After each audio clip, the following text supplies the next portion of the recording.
जय जय रघुवीर समर्थ. समर्थ आपल्याला मोहिनी एकादशीचं महत्व सांगतात. समर्थ म्हणतात की सूर्य पुराणामध्ये वैशाख महिन्याच्या शुक्ल पक्षामध्ये येणाऱ्या एकादशीलाच मोहिनी एकादशी म्हटले जाते असं समर्थांनी सांगितलं. एकदा युधिष्ठिर महाराजांनी भगवान श्रीकृष्णांना विचारले की हे जनार्दन, हे श्रीकृष्णा, वैशाख महिन्याच्या शुक्ल पक्षामध्ये येणाऱ्या एकादशीचं नाव तरी काय आणि या व्रताचे पालन कसे करावे आणि हे केल्याने मला कोणते प्राप्त होईल याविषयी मला कृपा करून माहिती सांगा. त्यावेळेस भगवान श्रीकृष्ण म्हणाले की हे धर्मपुत्र, कृपया तू लक्षपूर्वक ऐक. मी आपल्याला वशिष्ठ ऋषींनी प्रभू श्रीरामचंद्रांना सांगितलेली कथा सांगतो. मी तुम्हाला वशिष्ठ ऋषींनी प्रभू श्रीरामचंद्रांना सांगितलेली कथा सांगतो, ती तुम्ही लक्ष देऊन ऐका. त्यावेळेस श्रीकृष्ण म्हणाले, पूर्वी एकदा प्रभू श्रीरामचंद्र वशिष्ठांना म्हणाले, हे आदरणीय ऋषीवर, सीतेच्या विराहामुळे मी अतिशय खिन्न झालो आहोत. मी अतिशय दुःखी झालो. कृपया आपण मला अशा एखाद्या व्रताविषयी माहिती सांगावी की ज्याच्या प्रभावामुळे मी सर्व पापापासून आणि या सर्व दुःखापासून मला मुक्ती मिळेल. या सर्व पापापासून, या दुःखापासून मला मुक्ती मिळेल. कृपया तुम्ही मला सांगा. प्रभू श्रीरामचंद्र वशिष्ठ ऋषींना म्हणाले. त्यावेळेस महर्षी वशिष्ठ ऋषी म्हणाले, प्रिय श्रीराम, आपण अतिशय बुद्धिमान आहात. आपल्या पवित्र नामस्मरणाने सर्व प्राणी मंत्राच्या दुःखापासून मुक्तता होते. त्यांचं जीवन मंगलमय होतं. तरी देखील सर्वसामान्य जीवाच्या उद्धारासाठी आपण केलेला प्रश्न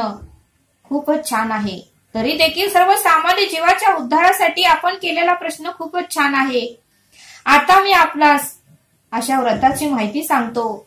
त्यावेळेस वशिष्ठ ऋषी श्रीराम प्रभूंना व्रताची माहिती सांगतात आणि वशिष्ठ ऋषी श्रीराम प्रभूंना म्हणतात की वैशाख महिन्याच्या शुक्ल पक्षामध्ये मोहिनी एकादशी येते. वैशाख महिन्याच्या शुक्ल पक्षामध्ये मोहिनी एकादशी येते आणि ती अतिशय मंगलदायक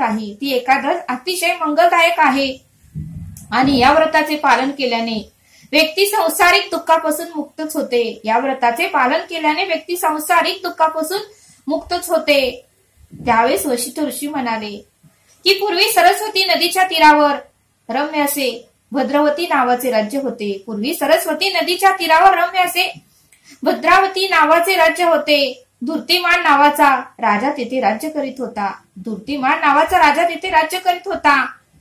चंद्रवंशामध्ये जन्मलेला हा राजा अतिशय दयाळू होता, सत्यवादी होता. त्याच्या नगरामध्ये धनपाल नावाचा अतिशय पुण्यवान वैष्णवी राहत असे. आणि तो जनहितासाठी धनपालने, अनेक धर्मशाळा, औषधालय, प्रशस्त मार्ग, पाठशाळा, अनेक मंडळी, अनेक भगवान श्री विष्णूची मंदिरे बांधली होती. त्याने आधी अनेक पुण्याची कामेही केली होती. पिण्याच्या पाण्याच्या विहिरी, स्वच्छ पाण्याचे तलाव, बांधल्या होत्या. स्वच्छ पाण्याचे तलाव, अन्नछत्र पूर्ण नगरभर त्यांनी बनवली होती. आणि अशा प्रकारे जनकल्याणासाठी त्यांनी आपल्या धनाचा वापर करून आपले धनपाल नाव हे खरोखरच सार्थक केले. वशिष्ठ ऋषी म्हणाले की अशा प्रकारे त्याने जलकल्याणासाठी त्याने आपल्या धनाचा वापर करून आपले धनपाल नाव हे खरोखरच सार्थक केले होते. आणि सर्वांचे हित चितणाऱ्या या वैष्णवाला 5 पुत्र होते. आणि त्या 5 पुत्रांचे नाव समन होते, धूर्तिमान, मेधावी, सुकृत आणि दृष्टबुद्धी ही त्यांची नावं होती. या सर्वांमध्ये मात्र दृष्टबुद्धी हा अतिशय पापी होता. या सर्व प्रकारच्या पापामुळे तो आपल्या कुलासाठी कलंक झाला होता. देवतांना, ब्राह्मणांना आणि वृद्धांना, अतिथींना तो कधीही सन्मान देत नव्हता. त्यांचा सदैव तो अपमानच करत होता. पण एके दिवशी मात्र सार्वजनिक ठिकाणी वेसेच्या खांद्यावर हात ठेवून जाताना आपल्या मुलाला धनपालने पाहिले आणि त्याला अतिशय दुःख झाले. त्याच दिवशी मात्र त्याने दुष्ट बुद्धीस घराबाहेर काढले. त्यामुळे तो आई, वडील, भाऊ, नातेवाईक आणि आपला समाज या सर्वांना मुकला आणि तो प्रत्येकाचा तिरस्काराचाच विषय बनला. वडिलांनी हाकलल्यामुळे दृष्टबुद्धी घरातून बाहेर पडला, परंतु तो अधिकच पापकर्म करू लागला. स्वतःचे कपडे दागिनेही त्याने विकले आणि जे धन त्याला मिळाले ते सर्व त्याने पापकर्मासाठीच वापरले. शेवटी थोड्या दिवसांनी तेही धन संपले आणि मग तो भिकारी बनला. अन्नही त्याला न मिळाल्यामुळे त्याचे शरीर अशक्त झाले. त्याच्या सर्व धूर्त मित्रांनी अनेक कारणे सांगून त्याचा त्याग केला. सर्व मित्रांनी त्याला सोडून दिलं, पण दुष्ट बुद्धी अतिशय चिंताग्रस्त झाला. भुकेने तो व्याकुळ झाला, कारण त्याच्याकडे काहीही नव्हते. तो फार पाप करत होता. आता आपण काय करावे, कोठून अन्न आणि धन मिळवावे या प्रश्नामुळे तो काळजी करू लागला. शेवटी त्याने चोरी करण्याचे ठरवले आणि सुरुवातीला त्याने छोटी मोठी चोरी करायचं ठरवलं आणि कित्येक वेळा मात्र राजाच्या सैनिकांनी त्याला पकडले, परंतु वडिलांचा मोठेपणा पाहून त्याला सोडून दिले. तरीही त्याने चोरी करणे सोडले नाही आणि शेवटी मात्र राजाने त्याला राजाच्या बाहेर जाण्यास सांगितले. त्यांच्याच राज्याच्या बाहेर जाण्यास सांगितले, नाहीतर पुन्हा तुला शिक्षा होईल असं सांगितलं.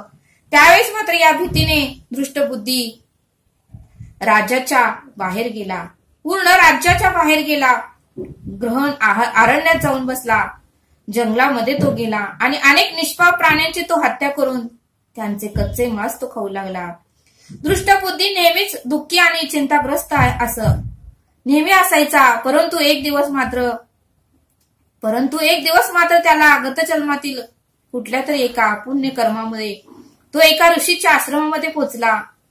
परंतु गेल्या जन्माच्या पुण्यकर्मामुळे ते एका ऋषीच्या आश्रमामध्ये पोहोचला आणि त्या आश्रमामध्ये कौंडन्य नावाचे एक तपस्वी राहत होते आणि दैवयोगाने दुःखामुळे त्रासलेला दृष्टबुद्धीस नकळत ऋषीच्या वस्त्रातून पडलेल्या पाण्याचा स्पर्श झाला आणि तो सर्व पापातून मुक्त झाला आणि त्याची बुद्धी पालटली. त्याने तत्काळ ऋषीला दंडवत आणि प्रणाम केला आणि विनम्रपणे विचारले की हे ऋषीवर, मी अतिशय पापी व्यक्ती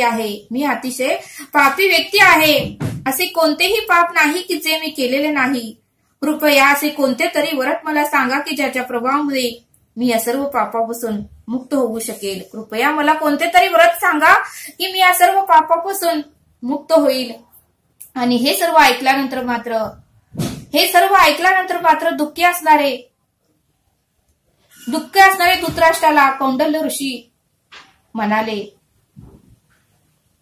मेरू पर्वताहून प्रचंड पाप राशींना सुद्धा नष्ट करणाऱ्या व्रताविषयी मी तुला सांगतो. या व्रताच्या पालनामुळे काही क्षणातच तुझ्या सर्व पापाचा नाश होईल आणि वैशाख महिन्याच्या शुक्ल पक्षामध्ये येणाऱ्या मोहिनी एकादशीचे तू पालन कर. त्यामुळे तू सर्व पापातून मुक्त होशील, असं कौंडन्य ऋषींनी दृष्टबुद्धीला सांगितलं.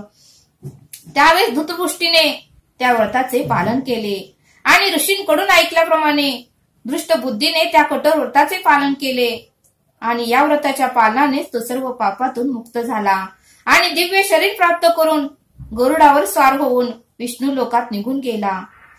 दुष्टबुद्धी या पापातून मुक्त झाला आणि दिव्य शरीर प्राप्त करून गरुडावर स्वार होऊन विष्णू लोकाला तो निघून गेला.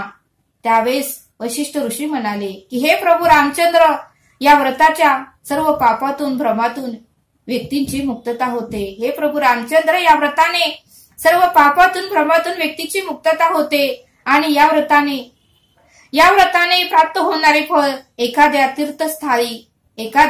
तीर्थस्थळी स्नान केल्याने अथवा यज्ञ केल्याने प्राप्त होणाऱ्या फळापेक्षा श्रेष्ठ आहे. विशिष्ट ऋषी श्रीराम प्रभूंना म्हणाले की हे व्रत केल्याने सर्व पापातून मुक्ती होते आणि हे व्रत केल्याने एखाद्या तीर्थस्थळी स्नान केल्याने अथवा यज्ञ केल्याने प्राप्त होणाऱ्या फळापेक्षा हे व्रत श्रेष्ठ आहे, असं वशिष्ठ ऋषींनी श्रीराम प्रभूंना मोहिनी एकादशीचं महत्व सांगितलं. त्यावेळेस श्रीराम प्रभूंनाही खूप आनंद झाला.